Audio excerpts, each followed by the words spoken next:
Well, go on YouTube. Welcome back to my channel, the Buzz Watch Play Unbox. We're gonna do a reaction video for y'all. We're gonna see what they're talking about. Make sure you like, comment, subscribe. Like I said, the purpose of this channel is doing some reaction video, unboxing some cool stuff and playing some video game. We've been doing some reaction lately, so we're gonna get into the video. Make sure you like, comment, subscribe. If you want to see me react to something or watch something, just comment down below. Like I said, we're going to be consistent. We're trying to be consistent. Like I said, guys, subscribe and just be a part of the journey. Let's get into the video. Most ridiculous steaks I've ever seen. Starting off with what is quite possibly the craziest piece of meat. This is a Wagyu A5 flank steak. First and foremost, just look at the size of it. I mean, this is probably... This is like a piece of bacon, I ain't gonna lie. Like the thick sliced bacon. Yeah. At least 2 to 3 times bigger than a regular flank steak. It's usually a pretty lean cut, but the marbling running throughout those thick muscle fibers is out of control. I'm gonna square this up just so it'll fit on the grill better. I mean, that is like no flank steak I've ever seen. But have no fear, we are not gonna be wasting this little piece right here. At the end of the video, I'm gonna take a small chunk of every single rare steak, grind it up into what will hopefully be the most epic burger of all time. Step 1, I'm actually gonna cover this in an Asian chili garlic marinade. And we've let it marinate for a couple hours. Let's get it on the grill. Wow. Oh yeah, that's the crust we're looking for. All that fat rendering helped crisp it up beautifully, and I'll take some slices. I can tell this thing is super juicy and tender. I just hope enough of the fat rendered out for it not to taste like a straight up stick of butter. It's thick. It's thick. It's extremely thick and filled with fat. Thick. Bon appetito, bitch. Bon appetito, bitch. Oh my god, that is like nothing I've ever had before. The Wagyu? I feel like it's just kind of weird how to word it. Yeah, I would try it just to try it, cause I like the way how it looked presented a while ago uncooked. It looked good. It remind me of bacon, and I like bacon. Yes, I would try it because of that. But right now, it looked kind of dry. Completely coats your mouth. If it was cooked to maybe like medium or well done, I might like it more just because the fat content is so high. The crust, amazing. It's tender, but almost a rubberiness of the texture from all of that fat. So mixed reviews here, but at least for me, that is amazing. Next up, we're cooking a roast? No, we're cooking rose meat. Whoa. This is rose meat, sometimes known as matambre. It is a super unique cut, and it's the first layer of meat, essentially, on the belly. You can see how it has these really long muscle fibers, almost like a flank steak, but it is extremely thin. And the recipe for this one is absolutely wild. We're gonna start... It's so crazy, like rose, whatever you just call it. Each time, like he said something, he make it look like he's cooking a different animal.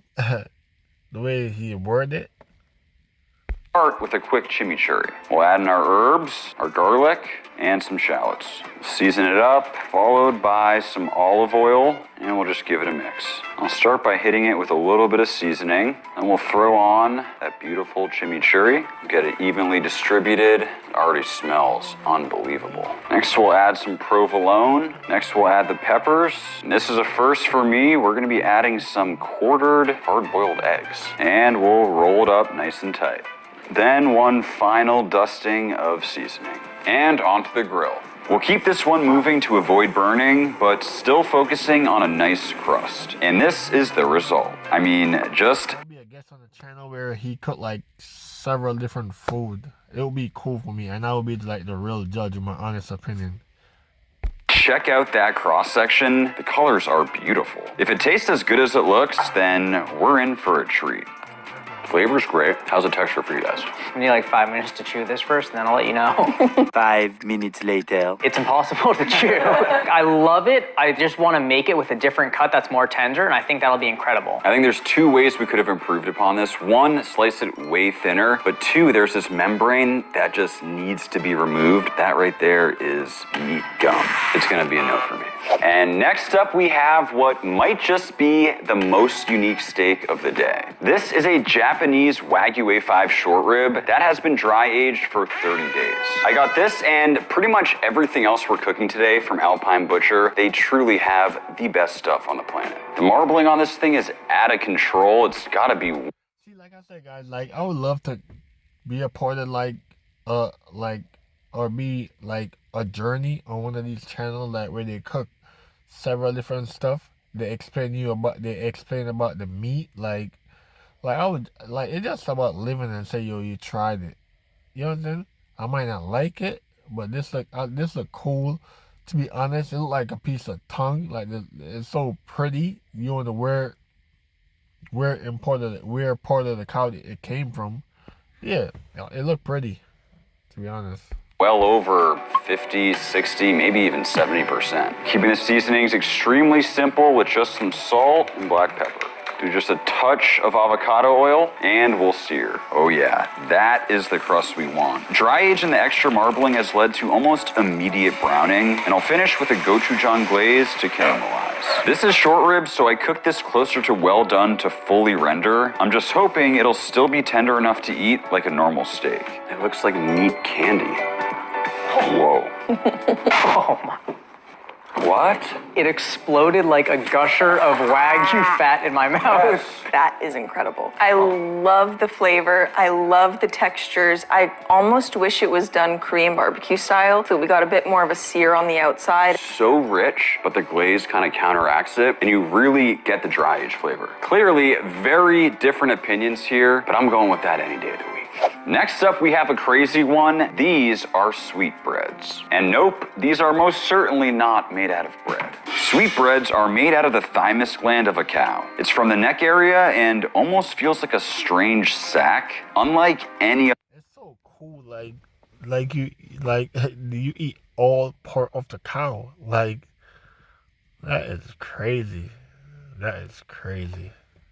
Other cut I've ever seen. We'll start by hitting it with a bit of lime juice, then seasoning very simply with just salt, and onto the grill. They're filled with tons of connective tissue and fat, so the priority is to cook them all the way through and make sure they get a great char. And slicing into it, you can see this network of connective tissue, and it resembles a piece of meat a lot more now that it's cooked. With a slightly minerally and creamy sweet taste, time to see what the team thinks.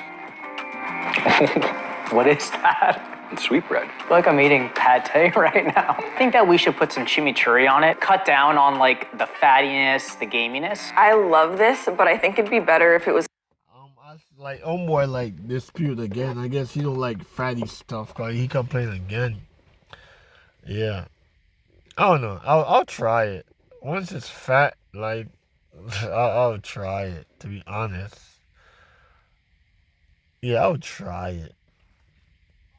cut really thin and seared just for that. I don't know, I'm all about that crust to meat ratio. It's nice and charred, and it's just so rich and creamy. Definitely make sure to get it crispy, though. Yes. Like, the texture, when it's not crispy, can be a little mushy. Definitely one of the more rare cuts, but it is... I was saying that too, but I didn't want to... I was thinking that, but I didn't want to... I didn't know how to word it. Because, like, it could be fatty and just be slimy, like... Just slime, like... I was thinking about that, but I just didn't know how to word it. And they said the same stuff in a different way. Nothing compared to what we have coming up, so let's move on. This is not your average Thor's ham. It has 75% Japanese Wagyu genetics mixed with 25% Angus. For what I'm hoping is the perfect blend of Japanese Wagyu richness combined with the beefy... I want to know, like, to buy some of these stuff where you, like I said, probably when I get a chance or I start eating that meat, that's no time soon, I would try stuff like this just to go to the store and be like, yo, give me the cow foot. Like, yeah, just do it. flavor from Angus cows. Thor's Hammer is a cut that comes from the shank of a cow and is typically lean and super tough. I'm hoping the combination of extremely high quality beef and a full day of slow smoking will be enough to make it taste great. Well, it has been 8 long hours and our Thor's Hammer is ready to go. Bark looking great, but I'll be honest, this is not shredding as easily as I would hope. This might actually be an epic fail. Wagyu Thor's Hammer. I'm going right off the bone with this one. Nice, dude. Thanks, bro. What's the problem now, Kyle? I can't do it. Can you, Sophia? It's a little tough. Maybe if this was in a stew and then adding the flavors of the stock and carrots and onions really would tie it all together. Okay, smoke flavor, amazing. Beefiness, 10 out of 10. The issue here is I did not cook this one as well as I could have cooked it. This is a cut that has an insane amount of sinew and it really requires a lot of long, slow cooking. Didn't quite happen here. Let's move on. And next up we have this guy right here, which is exactly what you think it is. No. An oxtail. And not only that, it's Wagyu. Really going for that full profile. It's filled with incredibly marbled meat, and what you'll notice is that there's these joints kind of running throughout. And the goal here is to cut in between those joints. Okay, we found a joint. I never know, like, to be honest, I never know oxtail come like this. I never know you could bite like this. I learned recently, like, you could bite like that, like, whole a piece. Yeah, I never know that.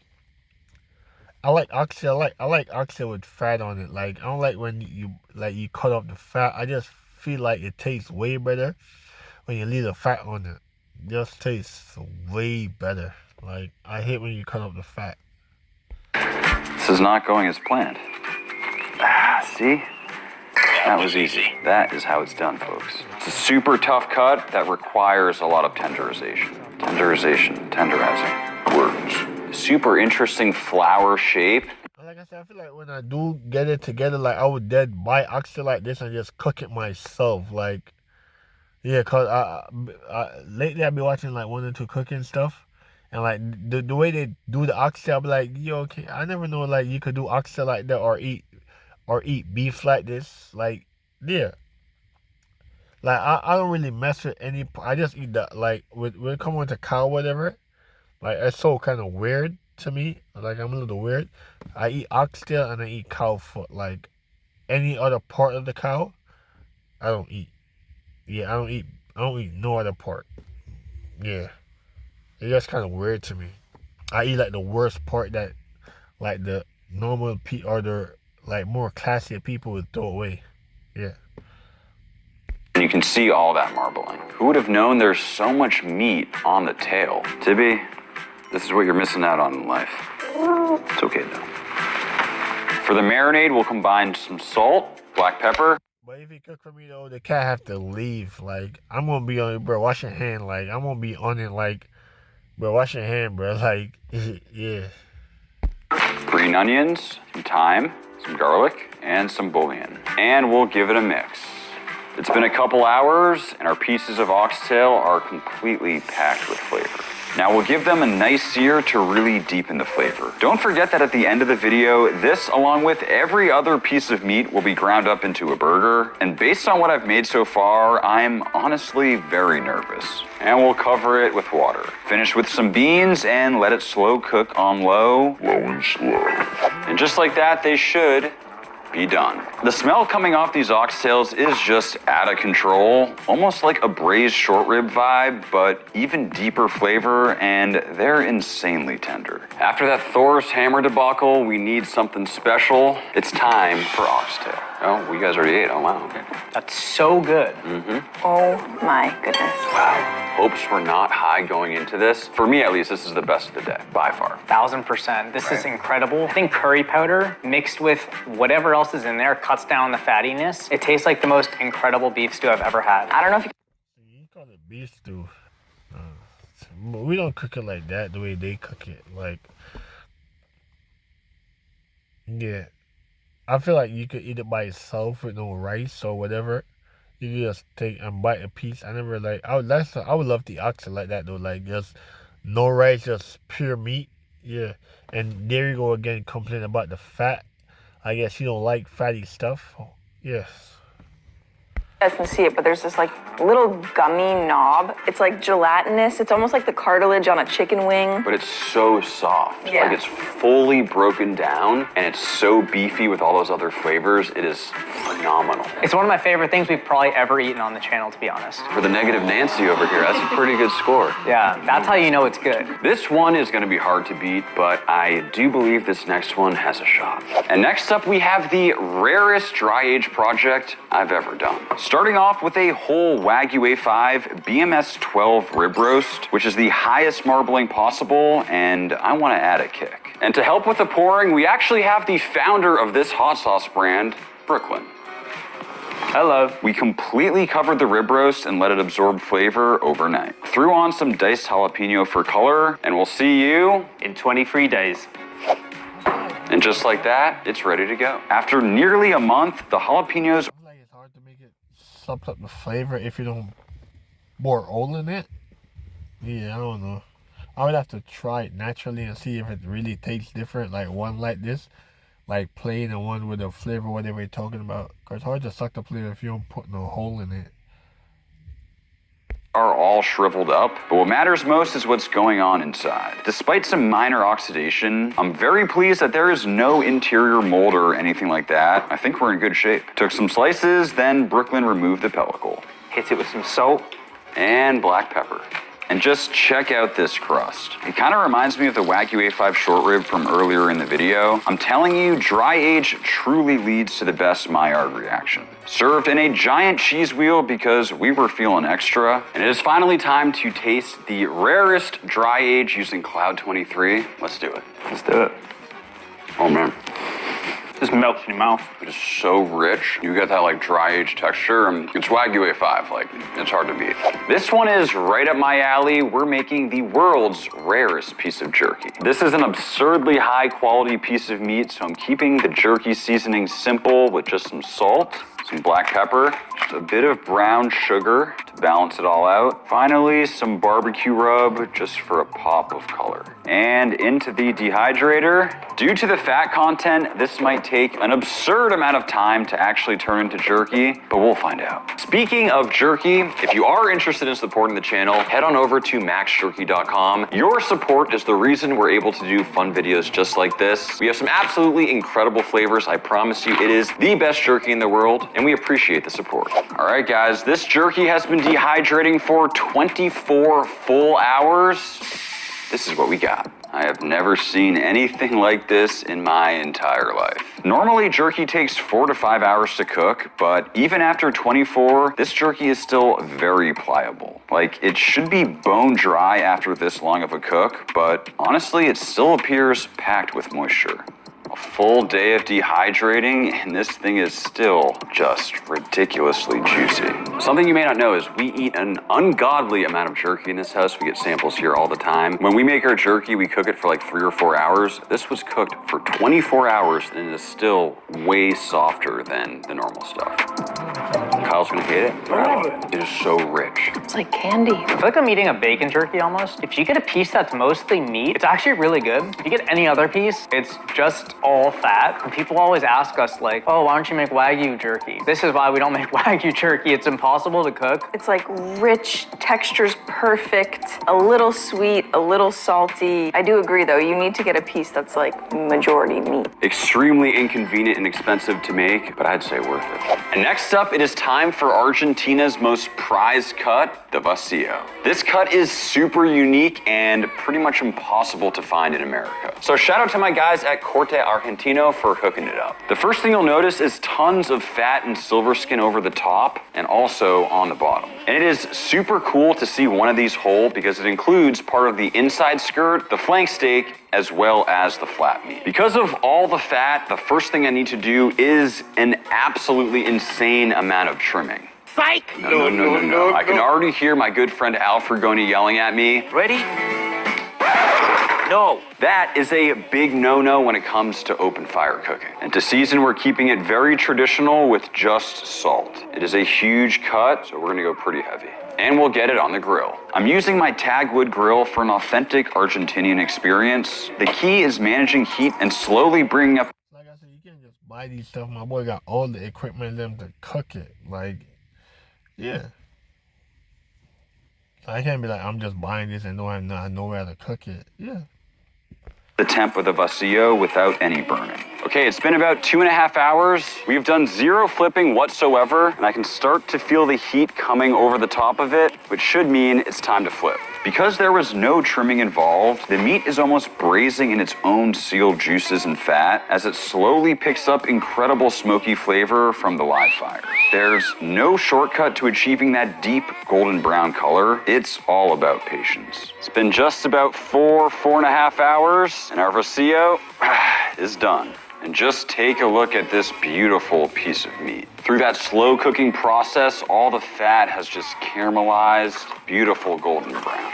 We'll go for a slice and, okay, yeah, I think juicy would be an understatement. This is just only a level of juiciness you can get by slow cooking, and also by cooking cuts that have a good amount of connective tissue. For example, a tenderloin will never ever be this juicy, and as a result, quite honestly, never tastes as good as this, in my opinion.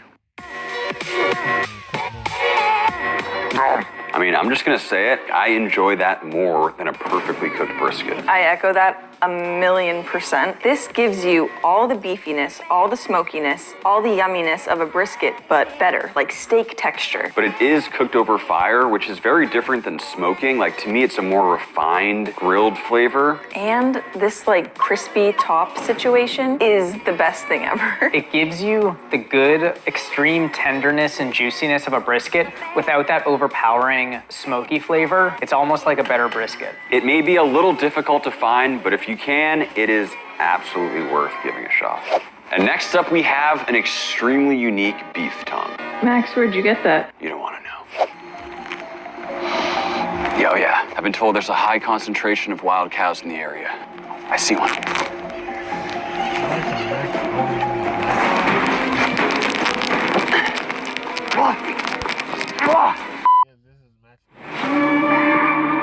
We've been gone a long time.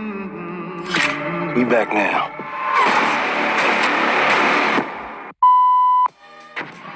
Kind of reminds me of like shark skin, sandpaper.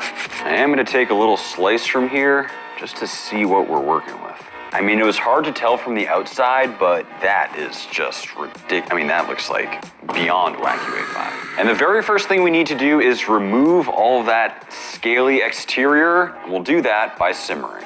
And we'll add some flavorings like onion, some cloves, some peppercorns, bay leaf, and a bunch of salt. It's been about 5 hours, and our tongue is done. Gonna be honest, guys, the tongue is looking like a little bit of a high heel at the moment. And the next step is to peel away that outer layer. Max, wrong tongue. Just carefully separating the leather-like exterior, which actually comes off pretty easily when it's already boiled. Kind of looks like the skin of a cat, but black and the white spots. Now we'll remove the tip of the toe. Ooh. And we're left with a perfectly clean tongue. After simmering for so long, all the connective tissue's broken down, and the tongue is slicing like butter, and it's clearly packed with moisture. But it is lacking in color, so we'll finish by searing over pretty high heat for some caramelization and texture. I mean, this stuff smells like beef bacon. Chopped up into little tender cubes onto a taco, and it's time to taste the tongue. Stomach is starting to feel very weird at this point. That one really surprised me, actually. Beef tongue sounds so weird, but it has just this like extreme beefiness and nice texture that I think works really well in a taco. I don't know if I'd want to eat it on its own necessarily. I think I agree. In a taco, it's good, but like if you taste a piece by itself, it is a little spongy. I love the texture of tongue. It's like a little gummy, but not gummy enough where like you can't chew through it. This is one I would definitely make again. And next up we have what may just be the rarest brisket I've ever laid my hands on. Not only is this brisket flat Wagyu A5, but it's also been sitting in my freezer for the past, I think like 3.5, maybe even 4 years, so I have no idea if it's still gonna be good. It has a huge fat cap over the top, and usually a brisket flat is lean, but the marbling here is out of control. I am gonna take a little slice here just to see if the inside looks any different. I mean, just check out that color and marbling. I mean, based on how it looks and smells, I would never have guessed this has been in the freezer for 4 years. And we'll start by hitting it with a bunch of salt and black pepper. And we'll get it on the grill. We've given the brisket about 3 hours of smoke, and this is what it looks like. Next, into a pan, we'll add in our beef stock. Then we'll throw in our flavorings like brown sugar. Oh, sorry, Sophia. Ketchup, some rosemary, paprika, and thyme, and a bay leaf. We'll finish by throwing the caramelized onions over the top. And we'll finish this in the oven. After a few hours, our brisket is probe tender and it's time to slice. Smoked, then braised, has left us with super juicy meat and a flavorful sauce that I strained of its fat. Some of that jus over the top for a final punch of flavor. That is phenomenal. Let's see how it tastes. Wagyu A5 braised brisket. It tastes like ribs. My only negative with this, it's a little bit mushy. That jus sauce situation, I also love. It reminds me of the broth in the oxtail stew. I prefer brisket cooked this way versus smoked, I think. Yeah, agree. We did smoke this, then braise it. But you get those smoky flavors, but then you also get like that beef stew flavor, which I love. I will say this was Wagyu A5, but you could have told me this was a regular choice brisket, and I feel like I would have believed you. So yes, it was absolutely delicious, but in my opinion, not worth the price tag if you're gonna cook it like this. And we have made it to our final category where we turn every cut from today into the world's rarest burger. Yes, just fully cooked jerky right into the grinder. And what we're left with is what might just be the most unique assortment of ground beef known to man. It's just so weird to think that there's sweetbread. It's so weird too, guys. Like, I never really eat a burger before too, because I found burger nasty. So I never really tried a burger before, to be honest. Yeah, I never tried a burger before. Among other things. And get a pan hot with some oil. Next, time to sear. A little basting never hurt anyone, and I really want to taste the flavor of this beef, so keeping this cheeseburger as simple as it gets. What's in this burger? Everything. I feel like when I do get a chance, I would do like an oxtail burger. Like, I would try that. Like, that'd be my first burger. Yeah, so we'll see. It's so good. It's like a really yummy, medium rare, good burger. It's very rich, probably too much fat in there. A little bit of dry aged funk. I don't know if I'm getting the beef jerky or the sweetbreads, but all things considered, I was expecting this to be disgusting. This is a burger they should be selling at McDonald's. And with that, really hope you enjoyed the video, and we'll see you next time. Yeah, guys, that's it for the video. Make sure you like and subscribe. It was pretty cool, entertaining. The video don't seem that long. Yeah, I like it. My favorite part when they make the oxtail, although they make it kind of different. And majority of the beef part is kind of fatty. So I would try it, like I said. When I start eating back meat, I would then try some of these items. Yeah. That's it for the video, guys. Make sure you like and subscribe. That's it. I'm out.